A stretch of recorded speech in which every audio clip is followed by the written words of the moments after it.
الحمد لله الذي لم يتخذ ولدا ولم يكن له شريك في الملك ولم يكن له ولي من الذل وكبره تكبيرا وصلى الله تعالى على سيدنا محمد الذي أرسل إلى كافة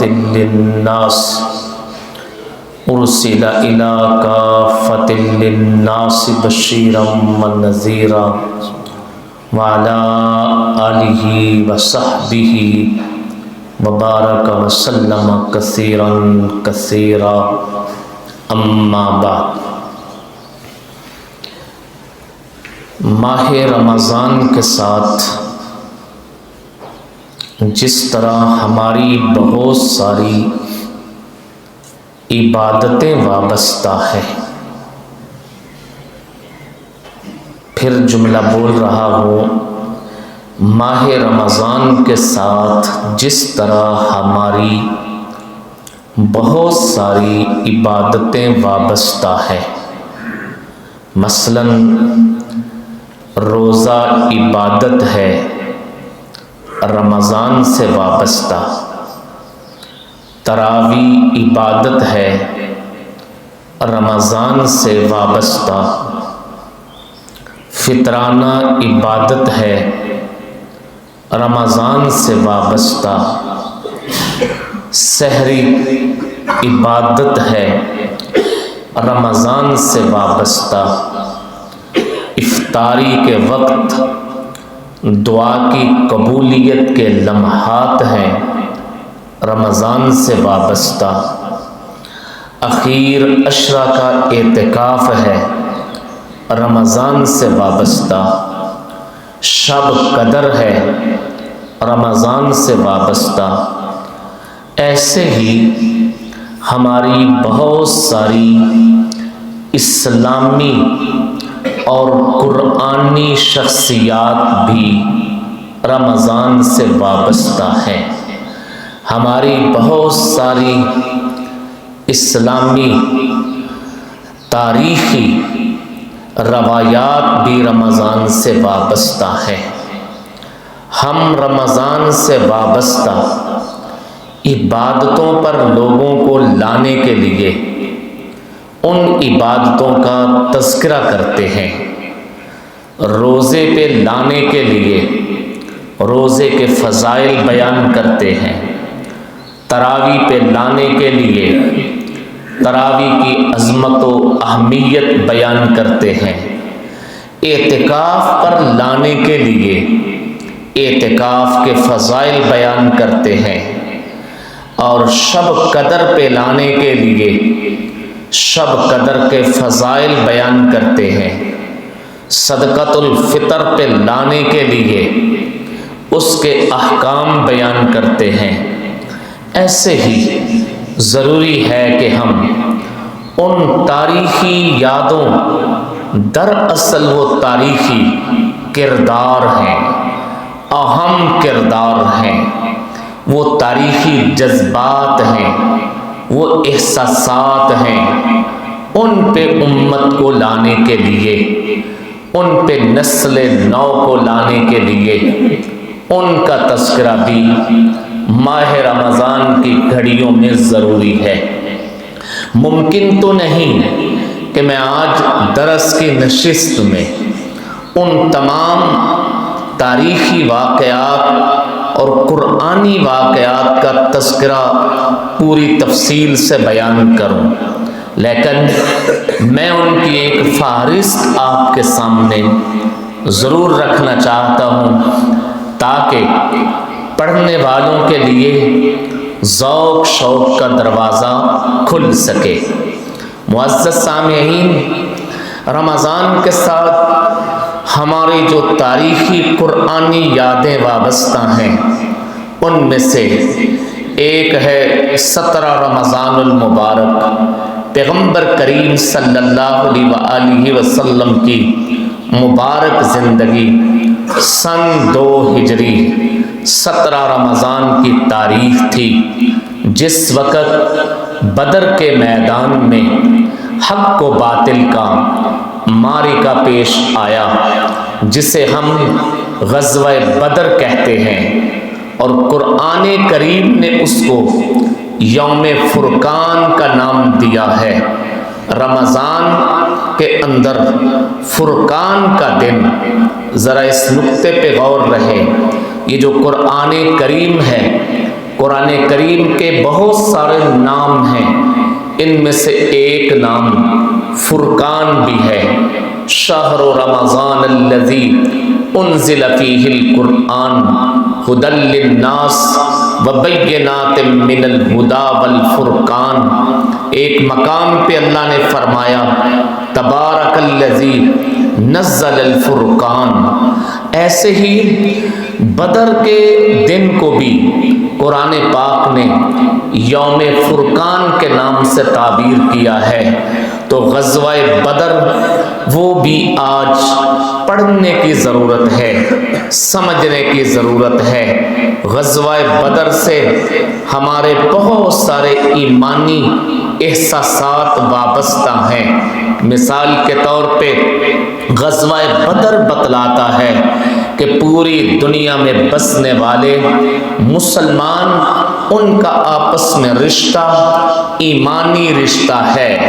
مشرق کا رہنے والا، مغرب کا رہنے والا، شمال اور جنوب کا رہنے والا، ان کے درمیان رشتہ رنگ و نسل کی بنیاد پہ نہیں، ان کے درمیان رشتہ کنبے قبیلے کی بنیاد پہ نہیں، ان کے درمیان رشتہ لسانیات زبان کی بنیاد پہ نہیں، احمر و اسود کی بنیاد پہ نہیں، عربی اور اجمی کی بنیاد پہ نہیں، بلکہ ان کے درمیان رشتہ ایمان کی بنیاد۔ اپنے بیانیے پہ قائم ہو کے 40 منٹ جو میرے سامنے گھڑی ہے، اگر اس کا وقت درست ہے تو 40 منٹ پہ انشاءاللہ دعا ہوگی۔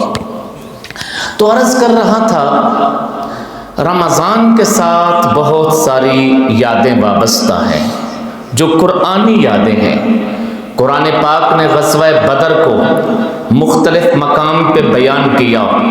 وَلَقَدْ نَصَرَكُمُ اللَّهُ بِبَدْرٍ وَأَنْتُمْ أَذِلَّةٌ۔ غزوہ بدر کا تذکرہ کہ غزوہ بدر نے بتایا ایمان دنیا میں کلمہ گو لوگوں کا رشتہ ایمان کی بنیاد پہ ہے۔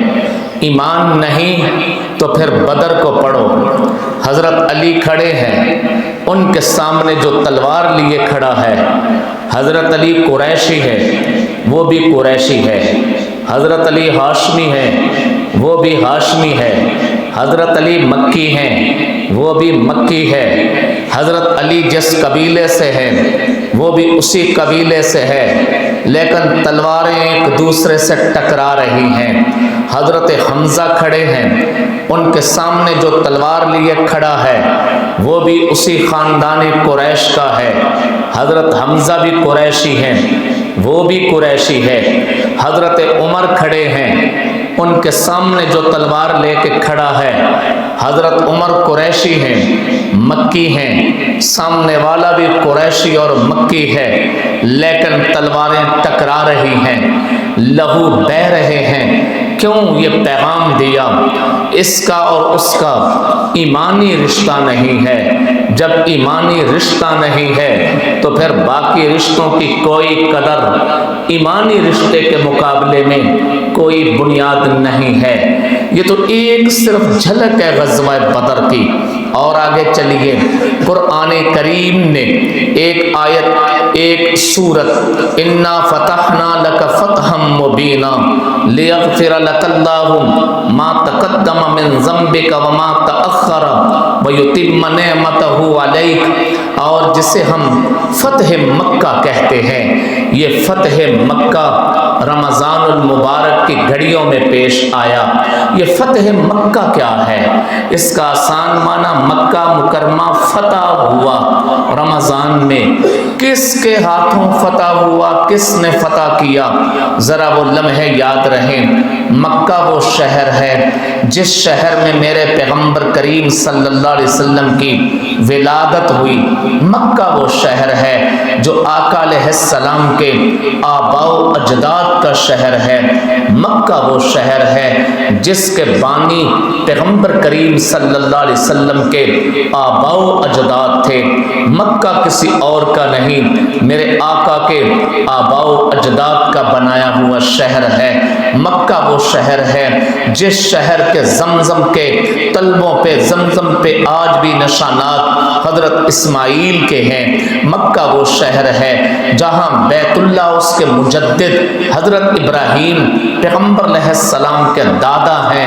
مکہ وہ شہر ہے جہاں صفا اور مروہ، ان الصفا والمروہ من شعائر اللہ، صفا اور مروہ حضرت آقا علیہ السلام کی اماں محترمہ، دادی محترمہ جناب حضرت حاجرہ کے نشانات قدم کا امین ہے۔ مکہ وہ شہر ہے جہاں میرے آقا کا ددیال بھی ہے، جہاں میرے آقا کا ننیال بھی ہے۔ مکہ وہ شہر ہے جہاں میرے آقا کا سسرال بھی ہے۔ شہر مکہ یہ حضور صلی اللہ علیہ وسلم کا اپنا شہر، لیکن اس شہر میں 53 بہاریں گزارنے کے بعد شہر کے رہنے والوں نے آقا علیہ السلام کو یہاں سے نکلنے پہ مجبور کر دیا، اس شہر کو چھوڑنے پہ مجبور کر دیا، اور آپ ہجرت کر کے مکہ سے مدینہ چلے گئے۔ ہجرت کرتے وقت شہر مکہ کی طرف دیکھ کے آنکھوں میں آنسو آ گئے اور فرمایا اے مکہ تجھے چھوڑنے کو جی نہیں چاہتا، لیکن کیا کروں، تیرے رہنے والوں نے عرصہ حیات تنگ کر دیا ہے، تیرے رہنے والے اپنے ہاتھوں کو میرے لہو میں رنگنا چاہتے ہیں۔ حضور صلی اللہ علیہ وسلم اس شہر کو چھوڑ کے چلے گئے مدینہ، لیکن مدینہ منورہ پہنچ کے بھی آپ کے دل کی دھڑکنیں بیت اللہ کے لیے ہیں۔ مکہ مدینہ پہنچ کے بھی آپ کی دعاؤں میں بیت اللہ شریف ہے۔ قد نرا تقلب وجہک فی السماء، تو حضور صلی اللہ علیہ وسلم اس انتظار میں کہ اللہ پاک کوئی راستہ بنائے ہم پھر مکہ جائے، سن 6 ہجری میں آپ مکہ مکرمہ عمرہ کے لیے گئے۔ مکے کے رہنے والوں نے داخل نہیں ہونے دیا۔ قدرت نے وہ دن دکھایا کہ ہجرت کے ٹھیک 8 سال بعد حضور صلی اللہ علیہ وسلم 10,000 جانثاروں کو لے کے شہر مکہ میں داخل ہو رہے ہیں۔ آج مکہ میں آپ فاتح بن کے کہ اب مکہ مکرمہ حضور صلی اللہ علیہ وسلم کے ریاست میں آ جائے گا۔ لوگ کہیں گے مولانا اس فتح مکہ کو پڑھنے کا آج فائدہ کیا ہے؟ فتح مکہ کی داستان لوگوں کو سنانے کا فائدہ کیا ہوگا؟ میرے دوستو، ہم پیغام دینا چاہیں گے پوری دنیا کو کہ حضور نبی کریم صلی اللہ علیہ وآلہ وسلم شہر مکہ کے فاتح بن کے گئے ہیں۔ آپ کے مکہ میں داخل ہونے کے بعد پورے خطہ عرب میں ایک انقلاب آیا ہے، پورے خطہ حجاز میں ایک انقلاب آیا ہے۔ شہر مکہ میں داخل ہونے کے بعد انقلاب آیا ہے، جس انقلاب نے سلطنت روما پر دستخط دی ہے، جس انقلاب نے سلطنت فارس کے دروازے کھٹکھٹائے ہیں، جس انقلاب نے اللہ کی توحید کا پیغام پہنچایا ہے۔ لیکن اتنا بڑا انقلاب اتنے پرامن طریقے سے آیا، دنیا کی تاریخ میں اس کی مثال کوئی نہیں ہے۔ میں دنیا والوں سے پوچھتا ہوں، اے مورخین، تاریخ بیان کرنے والوں، تاریخ لکھنے والوں، انسانی تاریخ پہ تبصرے کرنے والوں، ذرا بیان تو کرو کون سا انقلاب ہے جہاں انسانی لہو نہ بہے ہوں؟ تو دنیا انقلابوں کی مثال پیش کرے گی۔ تاریخ قریب وقت دیکھ لیجئے، آج سے 70-80 سال قبل جب انقلاب آیا، ہندوستان الگ، پاکستان الگ ہوا، تو کتنے لہو بہ گئے، ہزاروں انسانوں کی جانیں تہے تیغ ہو گئی۔ یہ ایک چھوٹا انقلاب تھا۔ کل کی بات ہے، کابل میں جس وقت امریکہ داخل ہوا، انسانی گردنیں کس طرح بکھری پڑی ہوئی تھیں۔ کوئی بیان کرے گا ہلاکو خان کا انقلاب، اس کا انقلاب دیکھ لو، انسانی کھوپڑیوں میں لوگوں نے شراب پی ہے۔ کوئی انقلاب پیش کرے گا بخت نصر کا، کوئی انقلاب پیش کرے گا سکندر مقدونی کا، کوئی سکندر ذوالقرنین کا۔ ہمیشہ ایک چیز پوری دنیا میں تسلسل کے ساتھ ملتی ہے کہ انقلاب لانے والوں نے انسانی گردنوں کے ٹاور تعمیر کیے ہیں، انسانی گردنوں کے مینار کھڑے کیے ہیں۔ انقلاب لانے والوں نے اپنی مفتوح قوم، ان کی عورتوں کے آنچل کھینچ لیے ہیں، اپنی مفتوح قوم، ان کی عورتوں کی عزتیں پامال کی ہیں۔ انقلاب لانے والوں نے باپ کے سامنے اس کے بچوں کی گردنیں تخت تشتری میں رکھ کے پیش کی ہیں۔ انقلاب لانے والوں نے بوڑھی اماں کے سامنے اس کے بچوں کو لخت کیا ہے۔ انقلاب لانے والوں نے انسانی زندگی میں وہ دن دکھائے ہیں کہ انسانی باڈی کے اندر بھوس بند کر کے اسے آگ لگا دی گئی ہے۔ انقلاب لانے والوں نے انسانی کھوپڑیوں میں شراب پی ہے، انسانی بھیجوں کو اڑا دیا ہے۔ کہیں کوئی ایسا انقلاب نہیں جو امن سے آیا ہو، لیکن پوری دنیا میں انسانی تاریخ کا رخ موڑ دینے والا ایک ہی انقلاب ہے، وہ ہے فتح مکہ، کہ حضور صلی اللہ علیہ وسلم شہر مکہ میں داخل ہوئے ہیں۔ شہر مکہ میں داخل ہو کے مجال ہے کہ آپ نے یہ کہا ہو کہ عزتیں چھین لو، مجال ہے کہ آپ نے یہ کہا ہو عورتوں کے سر سے دوپٹے کھینچ لو، عورتوں کے آنچل اتار لو، مجال ہے کہ آپ نے یہ کہا ہو باپ کے سامنے اس کے بیٹے کی گردن اڑا دو، مجال ہے کہ آپ نے کہا ہو اماں کے سامنے اس کے بیٹوں کو سب کو سولی پہ لٹکا دو۔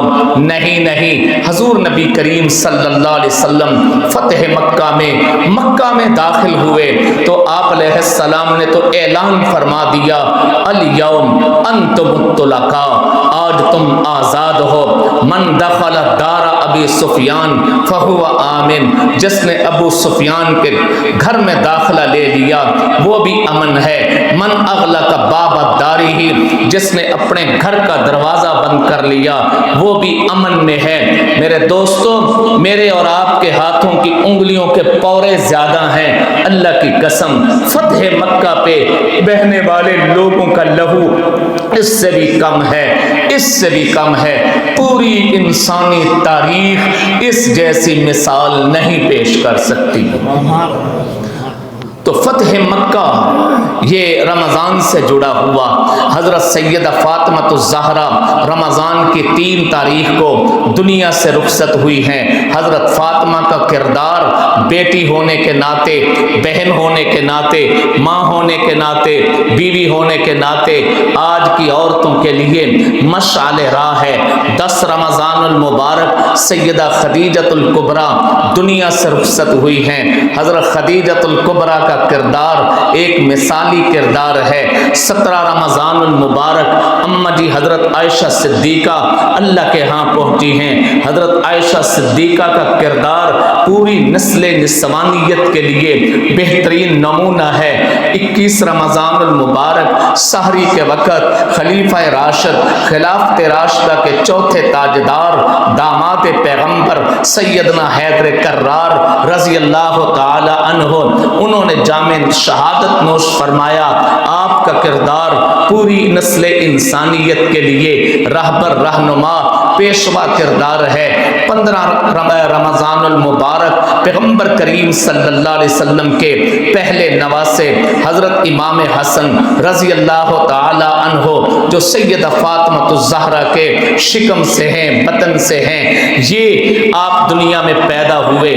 حضرت امام حسن کی شخصیت نوجوانوں کے لیے، بچوں کے لیے، بڑوں کے لیے، حتیٰ کہ حکمرانوں کے لیے بحرانوں کے دور میں بحرانوں کا ختم کرنے والا حضرت امام حسن، امت میں انتشار کے دور میں امت کو اتحاد اتفاق کا عملی کردار پیش کرنے والے حضرت امام حسن پوری امت کی شرازہ بندی کو ایک آئین، ایک گلستان کے شکل میں پیش کرنے والے حضرت امام حسن، یہ ساری شخصیات رمضان کے ساتھ جڑی ہوئی ہیں۔ ضرورت ہے کہ ہم ان کا تذکرہ بھی اپنے منبر و محراب سے کریں تاکہ ہماری نسل ان کرداروں کو دہرانے والی ہو۔ اللہ پاک ہمیں عمل کی توفیق عطا فرما دے۔ الحمدللہ رب العالمین والعاقبۃ للمتقین۔ اللہم صلی علی سیدنا محمد وعلی آل سیدنا وعلی آل سیدنا محمد مبارک وسلم۔ اللہم اصلح لنا شاننا کلہ ولا تکلنا الی انفسنا طرفۃ عین۔ استغفر اللہ ربی من کل ذنب واتوب الیہ۔ مولا کریم ہماری حاضری قبول فرما، جو کچھ کہا گیا سنا گیا عمل کے لیے راہیں آسان فرما۔ اس مسجد کو آباد و شاد فرما، اس مسجد کے نمازیوں کو آباد و شاد فرما۔ اس مسجد سے وابستہ وہ افراد جو دنیا سے جا چکے ان کی قبریں منور فرما، ان کی قبریں روشن فرما۔ بالخصوص ہمارے مخدوم حافظ محمد ارشد مرحوم رحمہ اللہ تعالی، اے اللہ ان کو آخرت میں درجات بلند فرما، حسنات قبول فرما۔ ان کے بچے مولانا بلال صاحب، حماد صاحب، اللہ پاک ان کی جوانیوں میں برکت نصیب فرما۔ ہماری بیماروں کو صحت کامل عطا فرما۔ ہمارے پوری کی پوری قوم کو یکجہتی نصیب فرما۔ فلسطین میں، غزہ میں مسلمانوں کی مدد اور نصرت فرما۔ صلی اللہ تعالی علی خیر خلقہ محمد وعلی آلہ وصحبہ اجمعین۔